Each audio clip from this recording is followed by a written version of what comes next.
If you've had a stroke, there is a good chance one of your biggest goals is simply to walk better. Maybe your foot drags, maybe your knee feels stiff, maybe you don't feel stable enough to walk with confidence. Or maybe you've reached a plateau and you're wondering if this is as good as it's going to get. The good news is that walking can continue to improve months or even years after a stroke when rehabilitation targets the right things. Today, I'm sharing 5 exercises I use almost every day in my neurologic physical therapy clinic to help stroke survivors improve their walking. And I'm going to explain why each exercise matters so you can understand how walking recovery actually works. We're going to build walking from the ground up. We'll start with stability, then progress to walking practice, strengthen the muscles that help clear your foot, build the power needed to confidently stand and walk, and finally improve the side-to-side stability that's essential for safe walking. Let's get started. Before we jump into the exercises, I want to give you a little context. Today's video is specifically for people with hemiparesis or weakness on one side. Stroke can affect walking in many different ways. Some people primarily have weakness, while others have coordination problems like ataxia, balance impairments, or sensory changes. Although many of today's principles still apply, the best exercises depend on why your walking is limited. That's why I always recommend an evaluation with a neurophysical therapist whenever possible. That way you could determine what is limiting your walking so the right treatment can be tailored to you. One principle applies to almost everyone after a stroke. Your brain changes through repetition. Every safe, intentional step gives your brain another opportunity to strengthen the neural pathways responsible for walking. Let's look at 5 exercises that help make the most of those repetitions.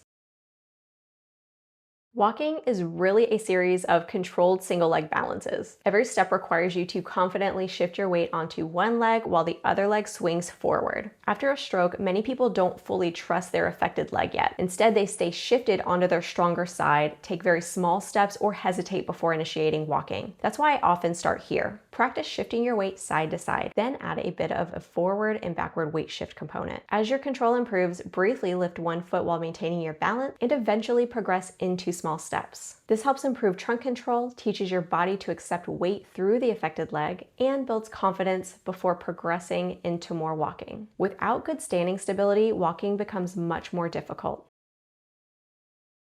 Walking gets better by walking.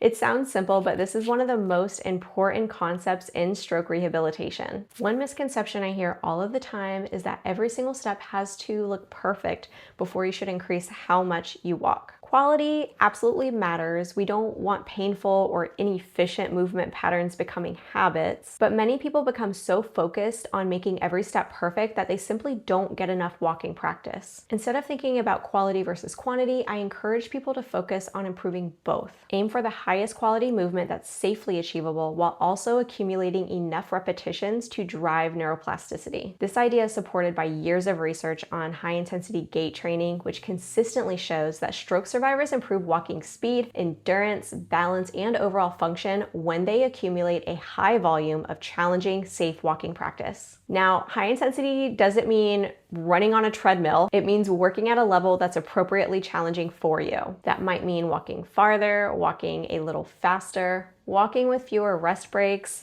on different surfaces, or gradually reducing the amount of assistance you need. Sometimes that also means using more support, not less, whether that's parallel bars, a walker, assistance with a gait belt from your therapist, or an AFO. The goal is to safely accumulate more quality steps. Many people worry that using a walker or brace means that they're becoming dependent on it. In reality, the right support often allows you to walk farther, more efficiently, and with greater confidence, giving your brain many more opportunities to practice the movement we're trying to improve. That being said, your assistive device or brace should be selected based on your specific walking pattern, not simply what's available. A neurologic physical therapist can help determine what's most appropriate and progress it as your walking improves. Before we move on, I also want to mention spasticity. Some stroke survivors develop increased muscle stiffness after a stroke. Spasticity can limit ankle movement, reduce knee flexion during walking, or contribute to the knee hyperextending, all of which can affect your walking mechanics. Exercises remain incredibly important, but in some cases, spasticity also needs to be managed with specific treatments like stretching, splinting, orthotics, medication, Botox treatment to create better movement patterns.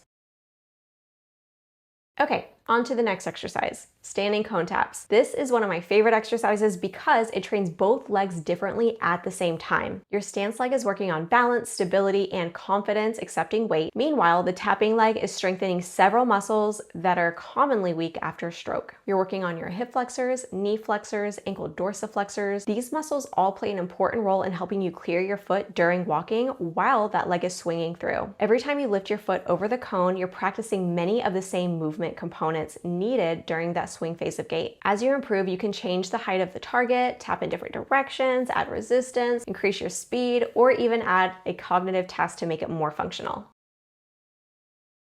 Walking doesn't begin with taking a step, it begins with getting onto your feet confidently. Sit to stand strengthen your glutes, quadriceps, and core while improving one of the most important functional movements we perform every day. One thing I pay close attention to is making sure both legs are contributing. Many stroke survivors naturally rely almost entirely on the stronger leg. Sometimes changing foot placement, like pulling the weaker side back with the foot placement or providing a few cues, can help the affected leg participate more. The stronger and more stable you become here, the easier standing, transfers, and walking often become.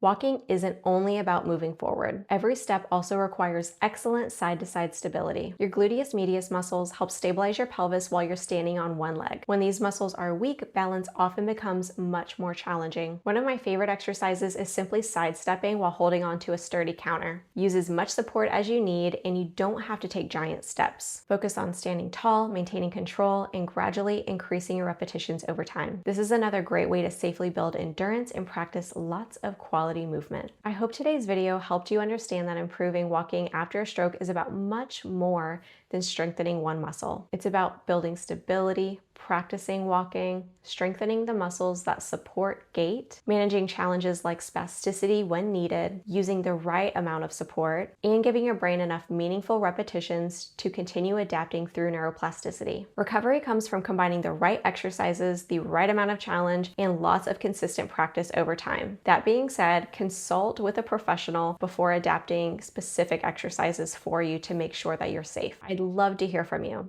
Which part of walking feels the most challenging for you right now? Leave a comment below because I'd love to hear where you are in your recovery journey. If you found this video helpful, I'd really appreciate if you'd subscribed because this is just one part of my stroke recovery roadmap series. In the next episode, we're going to tackle one of the biggest challenges after a stroke, foot drop. We'll talk about why it happens, what causes it, and the exercises and treatment strategies I use in the clinic to help improve foot clearance and walking efficiency. And if you're looking for more individualized guidance beyond what I can provide here on YouTube, I also offer one-on-one online stroke recovery coaching. You'll find the link in the description below. Thank you so much for watching, and I'll see you in the next video.